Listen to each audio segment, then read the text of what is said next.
I'm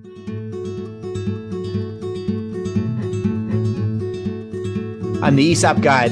You are listening to Journey to an ESOP, our podcast on how ESOPs are created and how they're designed, and really just going through the whole process at the very beginning from conceptual phase to actually applying an ESOP to your business strategy. So to do that, we've created a podcast, and we have a whole group of podcasts available to you on our website at journeytoanesop.com. And if you're tuning in today, what we're going to talk about today is what we call pre-funded ESOPs. And to do that, I've got the privilege of discussing that topic with Greg Daugherty with Porter Wright. And Greg is a third-time member of our podcast today. So wanted to welcome him to the podcast and say thanks for joining us today, Greg. Thanks for having me back, Phil. Great. So we're going to talk about a concept that is out there in the ESOP world, which we're basically calling pre-funding ESOPs. And want to go through the idea behind it, and just kind of Greg and I'll talk a little bit about the idea of what it really is. But essentially, a pre-funded ESOP is when you're putting your company's money in the ESOP ahead of actually transacting and selling the stock. In a normal ESOP transaction, what's happening is you're actually selling your stock. There's a leverage transaction, and you're gonna end up putting the actual stock in the trust. In this case, what's happening is the company is actually putting their own cash from an ESOP contribution level to take some of the tax advantages. So we're going to explore that in terms of the definition of it. Then we're going to talk a little bit about just the process of doing that. And then we're going to wrap that up with the idea behind what are the advantages and disadvantages of that type of strategy. So with that, Greg, let's just talk a little bit about the structure of that. And I know you said you've kind of been involved in that before. Where do you feel like that is a good solution for some companies when they're thinking about the ESOP strategy? It's a great solution for a company that knows it will do an ESOP transaction. And really, I think if it's already in the process, it's had a feasibility study, and maybe by the end of the year it can't close a transaction, or it's still early, but it knows it's committed to having the ESOP purchase stock in the next year. And so putting a tax deductible contribution into the ESOP in the first year, gives the company, as you said, a tax savings, puts money in, to help buy the stock back. I'd say, I think the ideal situation is probably if a company knew, say, 2 years or 3 years from now, it's going to do an ESOP, and it wants, to have this ESOP purchase stock. And it says, we've got some extra cash. We're going to put cash in year one, create an ESOP, put the cash in the ESOP in year one. It's a tax deductible contribution. We'll put cash in year two, tax deductible contribution. And then in year three, we do the ESOP. The ESOP buys the stock, and maybe there's enough cash to buy the stock, and the seller can finance the rest. Maybe we get bank financing, but the point is, with the cash in the ESOP already, it's a less leveraged transaction than it otherwise would have been. And it kind of provides, a piece of equity in addition to debt to finance the stock purchase. Yeah. And I think so going into this idea that sometimes people get into a position when they want to do an ESOP, and they're ready to go with a leverage transaction, and they're actually looking for a liquidity event, which would mean they're going to go get bank financing for part of the ESOP transaction. They're going to walk away with some type of cash out of the transaction. So in this case, really, there's I think a lot more forward planning in this type of scenario. There's not a need for liquidity right at the beginning of when you're starting the process of doing your feasibility, and you're creating the planning side, saying, all right, clients are looking at now, I'm looking at it in a horizon of time, and I don't need the money. I also don't necessarily need a lot of other financing either. So it would kind of imply that the company's in a place where they have plenty of cash going on. Is that kind of true? That's right. That's where it comes up, as the company, maybe it's just the banks aren't comfortable with it, or maybe they just don't want bank financing. They want the flexibility of seller financing. So pre-funding it allows the seller to get that cash payday and then it can just, finance the rest of the transaction on its own. Yeah. Meanwhile, take the tax advantages in the process of planning. I just got an opportunity with a new ESOP today, and I mean, they're not looking at really pulling the trigger until 2023. So you could do something like this even this tax year. I'm just going to say, if you had enough time to put the plan documents together, which we'll talk about the process, but it's not something that I would say for me, I have seen a lot in terms of what people are thinking about when they think about ESOP. So that's why I thought it would be a good topic. When you had this situation, Greg, what were, in terms of your cases that you dealt with, how did it come up with, because you don't see it a lot either, do you? No, it's rare. Yeah. I think, for most companies, if they have a significant amount of cash and, they have a strong relationship with a bank that is comfortable with ESOPs and familiar with ESOPs, then, probably the traditional fully leveraged transaction and the bank financing, ends up being the cash payday to the seller, minus the transaction costs. That works well in most cases. Where I've seen it come up is a company, maybe their longtime relationship is with a smaller bank or a community bank that maybe isn't comfortable with ESOPs. And a lot of times with the banks, with those types of banks that don't do a lot of ESOP transactions, they don't want to finance the change of control. So they don't want to say, okay, we're going to lend money and then the cash goes out the door. But what they will do is they'll do a refinancing. And so where it comes up is you have a company that's strong and the bank says, look, we don't want to lose you just because we're doing an ESOP, but our credit guideline, and they have a strong relationship with their banker, but then you have the credit people up top saying, look, just as a policy, we're not going to do this. So they pre-fund the ESOP because they'll, kind of to your point, they don't need the cash today, but in a couple of years, they'll say, okay, this allows us to get some cash at the transaction. We can finance it entirely ourselves. We still have a line of credit, with our longtime bank, and we keep that relationship.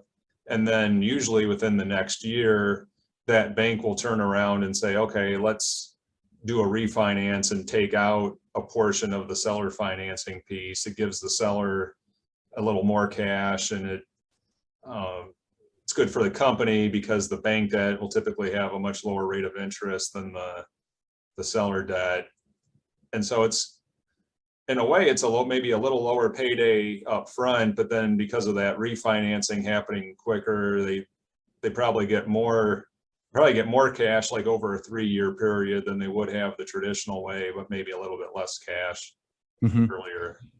Yeah, well, it's a commitment when you're putting your cash into the trust. To me, it's a commitment, and I think you need to have a lot of cash. So let's go into the details. So you have, we'll do our best because we don't have a whiteboard. So you have the company, you have the ESOP, which is newly created, and you have the shareholder over here. So what's happening is you're able to put 25% of the total payroll. So you could go up to 25% if you choose. Right. Into the ESOP. So if I had a payroll of, let's just say $8 million, I could go up to $2 million each year in a cash contribution into the ESOP. Right. So mechanically, that's now minus any, if you have a 401k match profit sharing, you'd have to take that into account too. But yes. Right. So so subtract any of that, and assuming in this case that you didn't have that, and it could put the full 2 million in, and the company had plenty of, I think I got to keep saying that the company had plenty of cash to do that, because 2 million a year is tied up, and it's in the ESOP trust. I mean, you can't just access the cash. Is that right? Yeah. That's right. It's a plan asset. It's once you put that money in the ESOP, that's an asset of the ESOP, not the company anymore. Yeah. So hard times come, and we have another problem recession wise or whatever, it's stuck in the trust, right? Correct. Yeah. So we'll get into the disadvantages, but I'm just going to lead into that. So let's just say we did this over a 5-year period of time, and we were just consistent. So $2 million goes into this ESOP trust each year. And at the end of 5 years, you have $10 million of cash. Now the advantage right now, or the tax treatment right now, is I took the $2 million off my taxable income each year. Yeah.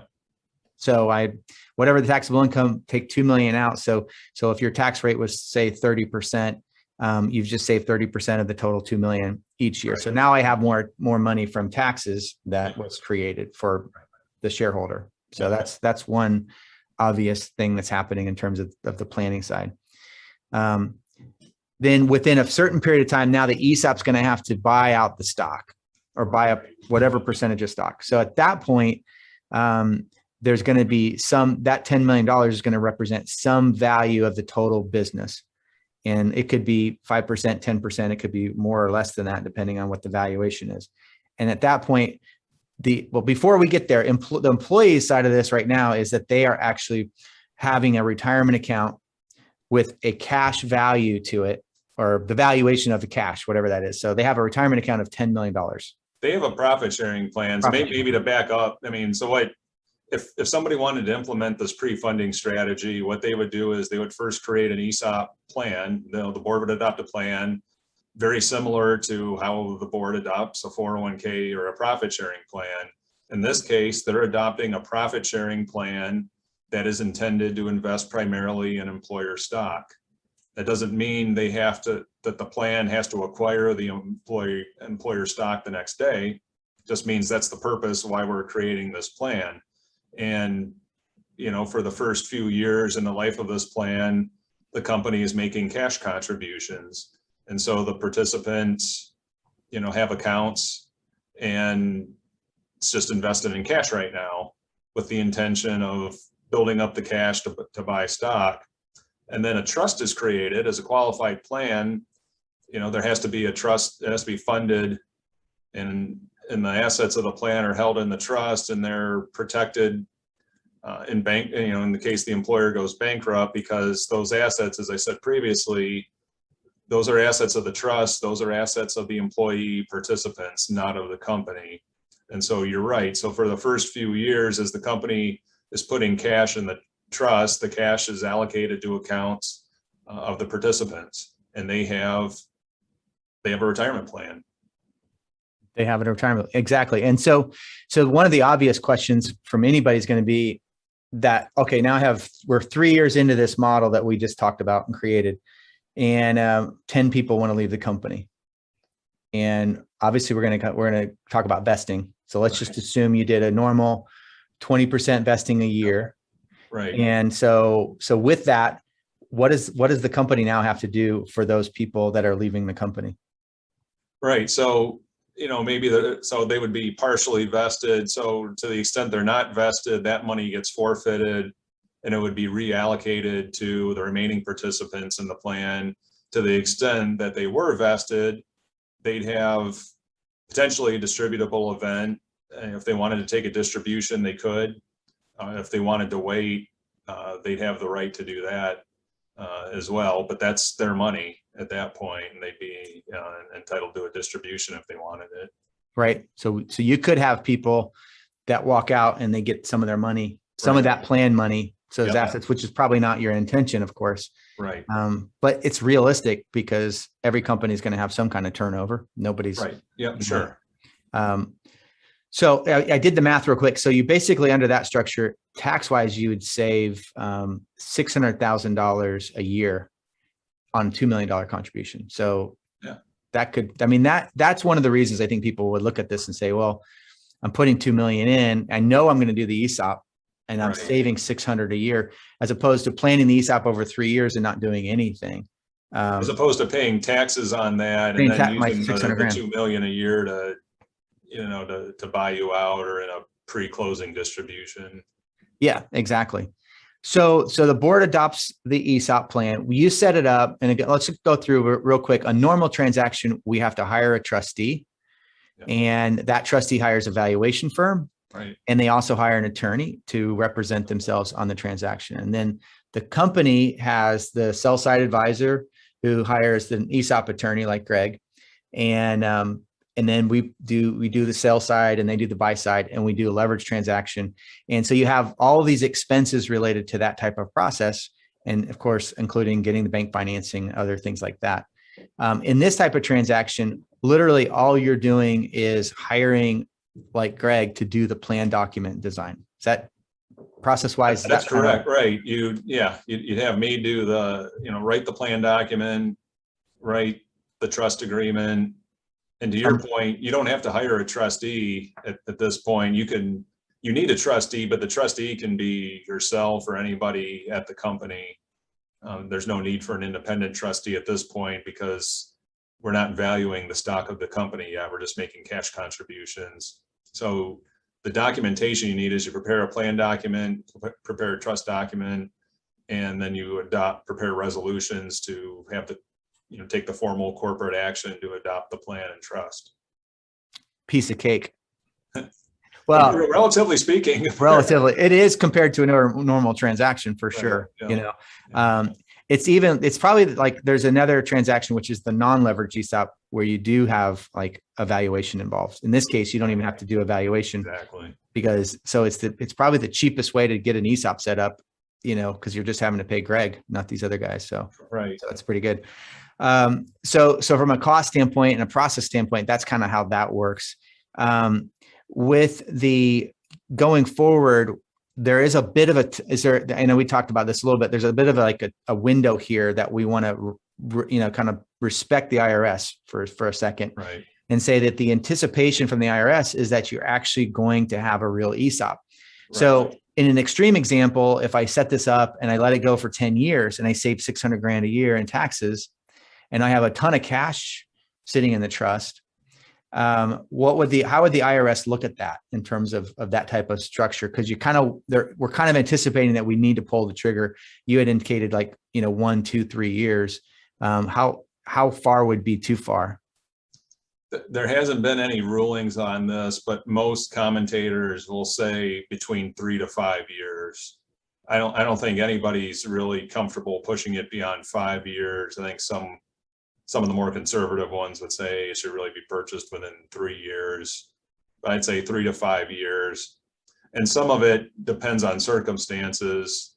So here's the risk. So we said in an ideal situation, we're putting money away for a couple of years, maybe year 3 or maybe even year 5. Maybe we intend to do it year 5. We purchased the stock and we have our ESOP, but a lot of companies ran into this during the recession, the last 2 recessions. So, okay, great. I'm putting money away and I may have good reasons. Yeah, the tax benefits are great, but maybe I don't want to work with a bank. Maybe I just want entirely seller financing. It's flexible. I'm thinking, altruistically for the company, but then the Great Recession hits or COVID hits, and all of a sudden the value of my stock has declined, extremely low level. I don't want to sell my stock now, but the problem is if I'm bumping up against, especially if I've waited 5 years to do that, the IRS, to answer your question directly, is going to say, well, wait a minute, the longer this goes on, it doesn't really look like you intended to buy employer stock with us. Yeah. So the IRS would say, you don't have an ESOP, you've got a profit sharing plan. Mm-hmm. And that's not the worst outcome in the world, except it becomes a lot more difficult to do and to use the money in that plan to fund an ESOP. Mm-hmm. Because at that point, once you have a non-ESOP profit sharing plan, then it's a plan that's subject to ERISA's duty.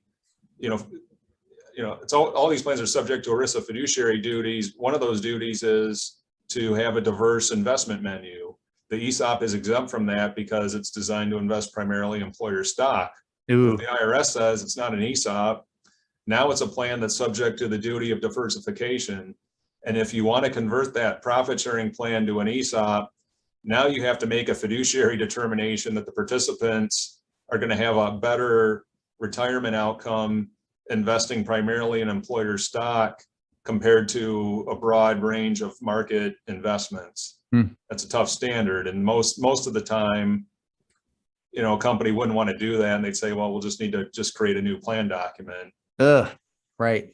That's what you want to avoid. So that's why if you're going to do this, it's better to do it sooner rather than later. If you have a plan of doing it within 3 years, then maybe something happens and you push it to 5 years, mm-hmm. Then that's an easier story to tell the IRS and say, oh yeah, we always intended to be an ESOP. Yeah. Yeah. Because you have enough window there. We were planning on, Right. getting there. No, that's a good point on the profit sharing plan, because people don't probably even realize that, to have to be the fiduciary to show diversification kind of Right. is a whole different realm of Right. thinking. So, but understanding that they do have those fiduciary duties Yeah. when you get into this. So, one of the thoughts I had too, as we went through the whole process, you would have to have, after it's set up, you would have to have a third party administrator, right? Right. Yeah. To You still manage. need, yeah, like any other plan. Yeah. You need Yeah. someone to administer it, keep track of the account balances, Yeah. keep It's fair. track, like to your earlier question, if someone's entitled to distributions, what the, what those amounts are and everything. Yeah, for sure. So that's going to be a small cost as well, but you're not going to have the ongoing annual evaluation and other compliance costs as well post ESOP. Right. So good. You fixed your camera. That's good. Yep. But no, it's a very interesting way to go. And I think sometimes, as we now break it out into some of the benefits maybe and advantages of that strategy, with maybe then we'll talk a little bit about the disadvantages as we go through it. So clearly I kind of already identified, you're going to have this tax advantage as a company to put this money away each year. And hopefully, you've got the cash to do that. So that's going to be clearly an advantage. I like what you talked about on the banking side. I think some of the advantages are, getting your bank comfortable, especially when you get into financing conversations with people. I'd say most people want to stay with their incumbent bank, right? Because they've just been there for them for so long, and they have that comfort relationship. And when you get into a leverage transaction, it's hard sometimes to stay with the same bank because they're not always going to understand ESOPs. Right. And sometimes it's an interesting conversation, because sometimes if a company, sometimes the company has been with that bank since it was a startup, and the company's grown to a point where it really needs a larger bank, one of the mid-sized regional banks or a larger bank that happens to have experience with ESOPs, but probably even for non-ESOP reasons, having a larger bank might make sense. But in other times, the banking relationship's great. Yeah, maybe the company's grown and the bank's grown with it, and the bank continues to be able to service them and facilitate the company's growth. Maybe that particular bank isn't interested in ESOPs or isn't comfortable with ESOPs, but there's no reason to, break up that relationship when, there's other strategies available. No, that's good. The other thing that we talked about, I think that was an advantage, and maybe we can go into it a little deeper, is like the planning side itself, and I would say most of the time when I'm talking to a client, we're in that stage where they want to get it done sooner than later. There's not usually that, hey, let's plan this over, let's look at the next 5-year plan and work backwards, stage transactions. Most of the time people are like, hey, I'm ready. Something triggered, the event. I'm ready to go. So when you're thinking about the advantage of this strategy, talk a little bit about the idea behind how it would be helpful to have a little more time to plan the ESOP with using the tax benefits here as well. It would be helpful because a lot of times it would be helpful to have more time just to do due diligence on the company, or, to help, think about if you're going to sell a house, like what do you need to do to prep the house and get it, in great shape and everything. And you can take that time to do the same thing with your company. Like maybe there's informal or oral agreements with family members or former executives. We can put those in writing. Maybe we can look at, are there some expenses that maybe were more personal in nature that we've been running through the business? Let's clean that up. It gives you an opportunity to clean some things up with the business to help attract a higher valuation. Yeah. And in the meantime, you're getting tax deductible contributions to help fund the purchase, a couple of years down the road.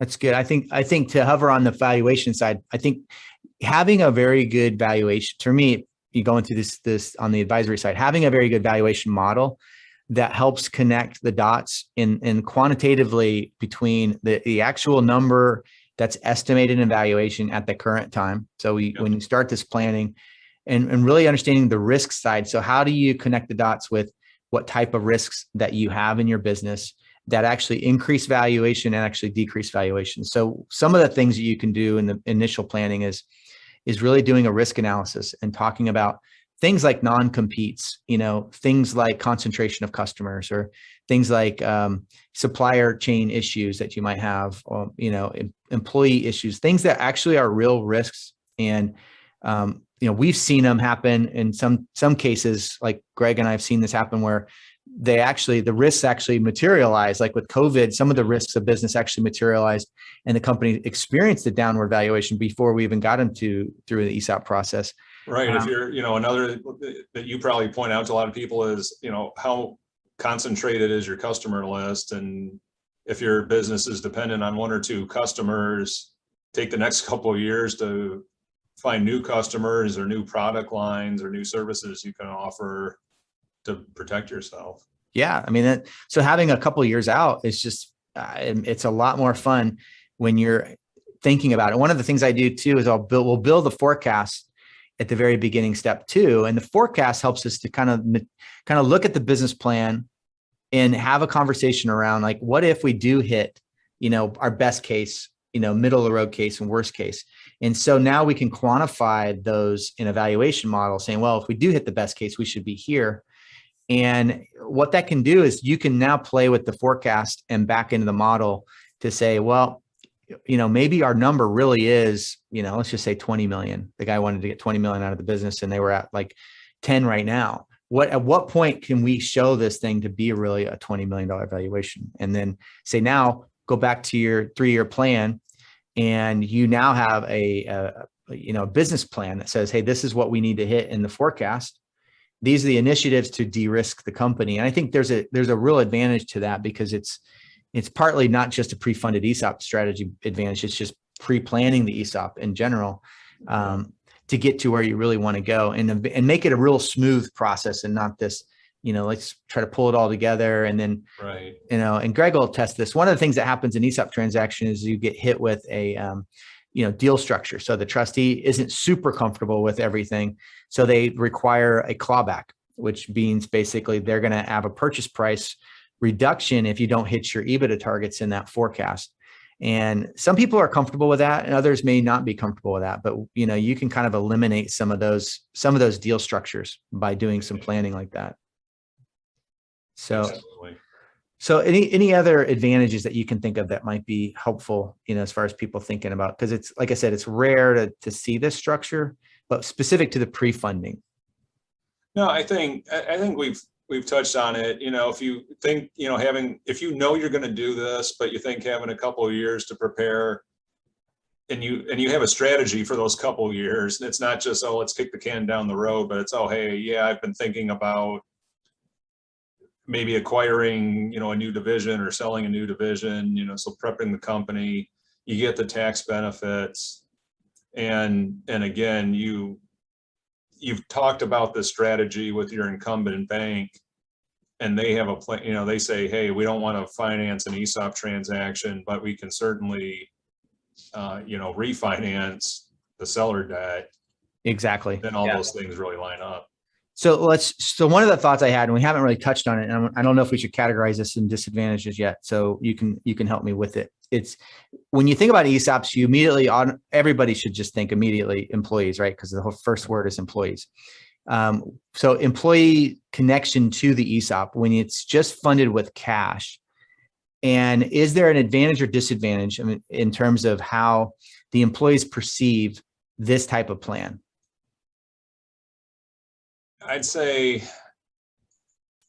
it's probably neutral. There's not gonna be an advantage because, like we said, it's just a profit sharing plan. So I think their view is, oh, okay, it's a discretionary profit sharing plan.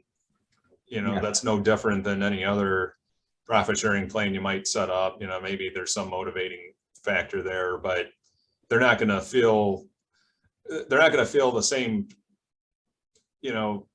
sense of purpose, I guess, that they would feel once the plan's invested in employer stock. And that's probably why you're thinking maybe this is a disadvantage, because if you know you want to do this for your employees, or one of the advantages of an ESOP in general is that it's a recruiting tool, a retention tool.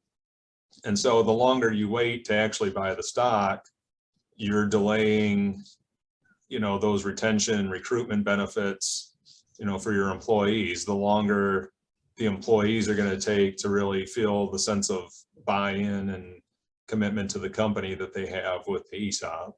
Yeah.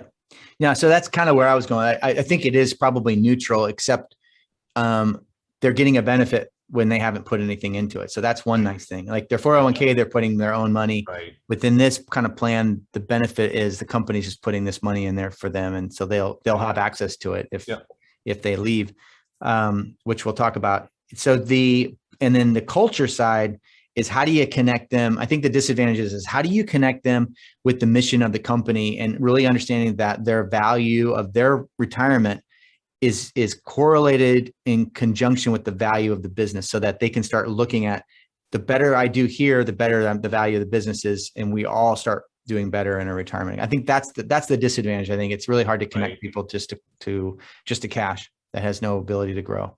Right. When it's stock, and you can say, hey, if you do well, the company goes well, and here's how many shares of stock you have, and that, you're getting more shares each year, and the shares are going up in value. So it's a benefit that compounds. You just don't get that with cash. Exactly. So let's walk through another scenario that I was thinking about. So you have, in this case that we talked about, we have $10 million and we're in the 5th year, and we're going to do a transaction. Yeah. So the ESOP at this point is going to buy stock. And in that, are they going to take the $10 million of cash and buy the stock from the owner at that point? Is that how the transaction would work? Yeah. So this is where you'd hire the independent trustee, an appraiser, and they'd come up with a value of the business. And assuming it's, you could do it in one of two ways. You could say, okay, maybe the $10 million represents a third of the business, and we're just going to sell a third of the stock to an ESOP, and the ESOP's a minority shareholder, and it's non-leveraged, fine. I think the more common way is to say, no, if it's a third of the business, then okay, it's a $30 million transaction, $10 million is paid in cash to the seller, from the proceeds in the ESOP trust, and then the remaining 20 million, the ESOP would issue a note. So the ESOP would pay cash and then issue a note to the seller. So that 10 million though is directly buying that stock. So that 10 million, is that directly allocated then in that first year? Then that would be right. That would be allocated retroactively. You see where I'm going with the disadvantage? Yeah, I think so. Okay. So here's the disadvantage. If you have $10 million of company, say it's $30 million valuation for that, whatever portion of stock you bought, $10 million is already pre-funded.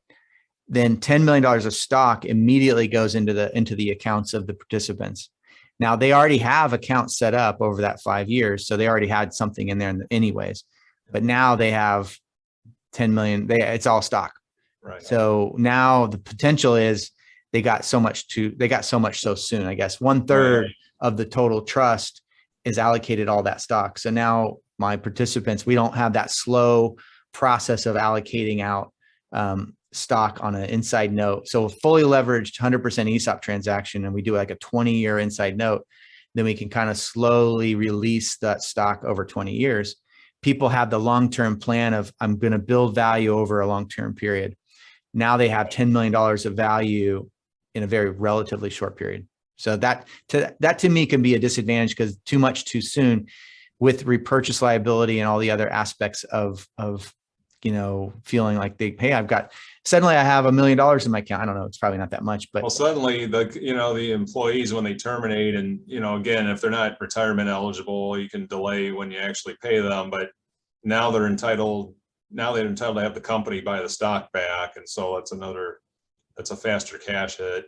I suppose you could say, maybe we still keep a portion of the 10 million in the plan for repurchase obligation reasons, or, for whatever else, and we use some smaller portion to buy stock to help allocate the shares over time, to your point. But that's going to be a lot of cash negotiation, because the trustee wants the stock to be transferred to the employees as soon as possible. This is a plan to benefit the employees, so they're not going to want too much held back. And then if you're the seller and you've been putting this money away in part to help buy you out, how much would you really want to leave in the plan anyway?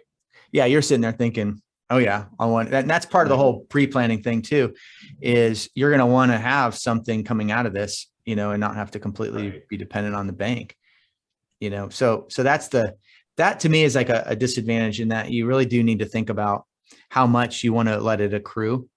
Like if I think on our example, maybe that's too much money, or, depending on the size of the company, it probably is all relative, but maybe you just did it for 1 to 3 years and it makes it a little bit easier than you're just taking a little piece out and you're doing that. But leaving a bunch of cash in a very early new ESOP in that trust seems kind of silly to me, because you have, it's going to be a while till repurchase liability really hits the company. Yeah. I mean, it's probably better to put, a couple $100,000 or $500,000 a year in for, 2 years, maybe 3 years, and then do the transaction. I guess I think the real point is, don't get clever or greedy with this strategy. It can work, but there's kind of a narrow, path to really make it work well. And once you start deviating from that, you can start causing some unintended consequences. Yeah, I think that's really good. I like the idea though. And it's interesting. I think it's just like, I think there's probably a reason we don't see it happening a lot. And it may not be necessarily right reasons or wrong reasons. It's just maybe people don't really even think they can do it. That could be one of the reasons. When you come back to the advantages of it, I was thinking about the idea that if you're in a good position right now financially, I think our country and a lot of the economy is good again. You have, a lot of companies are just doing really well right now, and they're not yet ready to do this. And so I think some of that advantage would be, take the tax benefit now, and then kind of get yourself ready, so you don't, it just helps you kind of get everything ready to go. I think that's one of the advantages.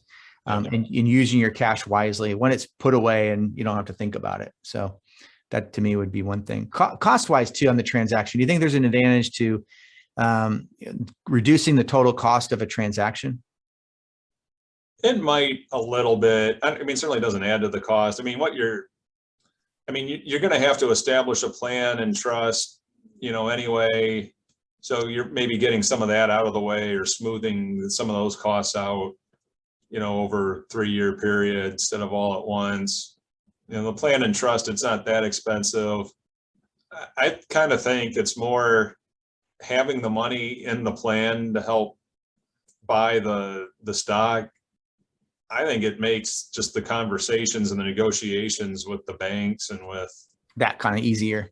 Yeah, with the trustee, just a lot quicker and easier. Yeah, a lot quicker. Yeah. So it's going to be a lot easier to keep the relationship with your bank, because no one's going to really feel pressure like, oh, we have to figure out a way to finance this because now we know that there's money in the trust to do this. And yeah, I like the idea, and this would just be, I don't know if this is even a good idea or not, but I like the idea of taking some stock, maybe a small amount, maybe, and contributing that in conjunction with this in order to connect the employees back to the company's stock.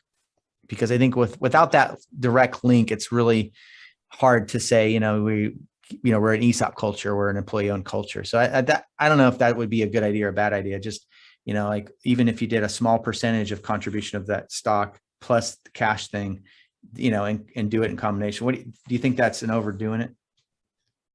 It's an interesting idea for the reason you said. At least gives employees some connection to company stock. I don't see that done as much. My guess is that's not done as often, because if you're going to sell within a short period of time, that's true. You're not going to just waste your sale on a small contribution. I just see the non-leverage a small non-leverage where we're just contributing stock more often Right. than that, where it's like, hey, here's 5%.